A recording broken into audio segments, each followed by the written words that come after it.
भाई नटनी के बारा पहुंच चुके हैं और मेरे पीछे आप देख लो सीन क्या चल रहा है। यहाँ पे ख़तरनाक तरीके से खेती की जा रही है। किसकी? सिंगाड़ा की खेती की जा रही है। अच्छा, ये प्रसिद्ध क्यों है उसके बारे में एक बताता हूँ मैं आपको। नटनी के बारा आखिर है क्या। एक तो मेरे पीछे पहाड़ देख रहे हो आप, वो पहाड़, और एक दूसरी साइड में देख रहे हो आप ये वाला पहाड़। तो कहते हैं जो यहाँ के अलवर के जो शासक थे ना, उसने एक शर्त लगाई थी कि भाई इस पहाड़ से उस पहाड़ तक जो कोई भी चला जाएगा रस्सी के ऊपर बैठ के नहीं, तो मैं उसको अपना आधा राज्य दे दूँगा। तो इस शर्त को कबूल किया था एक नटनी ने, उसका नाम नटनी था शायद, कुछ ऐसा कहते हैं, कहने में आता है। इतिहास के पन्नों में इस चीज़ को दर्ज है। अलवर के म्यूजियम में देखोगे तो आप इसके बारे में आपको पता चल जाएगा। तो होता क्या है कि उस नटनी ने क्या किया कि उस शर्त को कबूल कर लिया कि ठीक है भाई मैं इस शर्त को कबूल करती हूँ। तो वहाँ से लेके और इस पहाड़ पर, दोनों पहाड़ों पर रस्सी बांधी और नीचे जा रहा है पानी। और ये पानी वही है जो अपना पढ़ते हैं ज्योग्राफी में, रूपारेल नदी। ये रूपारेल नदी है जो उदयनाथ पहाड़ी थानागाजी से निकल के आती है, वही है ये।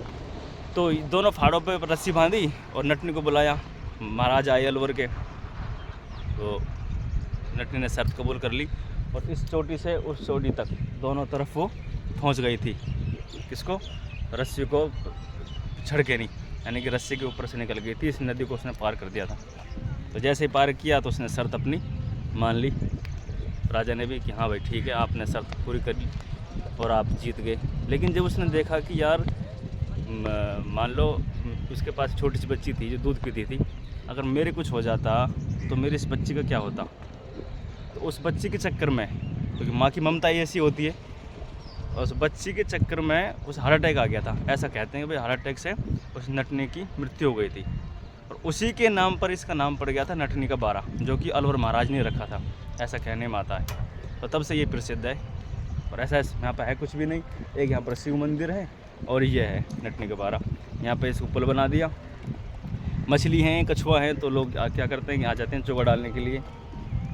तो एक पर्यटन स्थल बन गया। लेकिन क्या है कि अब पानी था ही नहीं। अब पानी कहाँ से होगा जब बरसात ही नहीं हो रही।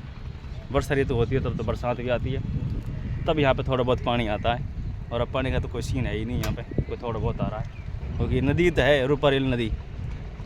अब ऐसा कुछ यहाँ पर है नहीं। अब तो खाली आपको क्या मिलेगा यहाँ पे, ये मिलेगा सिंगाड़ा। सिंगाड़ा बो रखे हैं लोग बाग ने, गंदगी फुल हो रही है। और भैया भैंस चल रही हैं खूब खतरनाक तरीके से यहाँ पे। बस यहाँ पे पर्यटन भी नहीं इतना खास, कोई 10-5 पर्यटन यहाँ पे घूमने के लिए आ रहे हैं, ऐसा कोई है भी नहीं कोई खास कोई आ रहा हो यहाँ पे घूमने के लिए। ना पीछे है ना आगे, कुछ भी नहीं है यहाँ पे लेने देना, सारा कुछ बंद पड़ा हुआ है।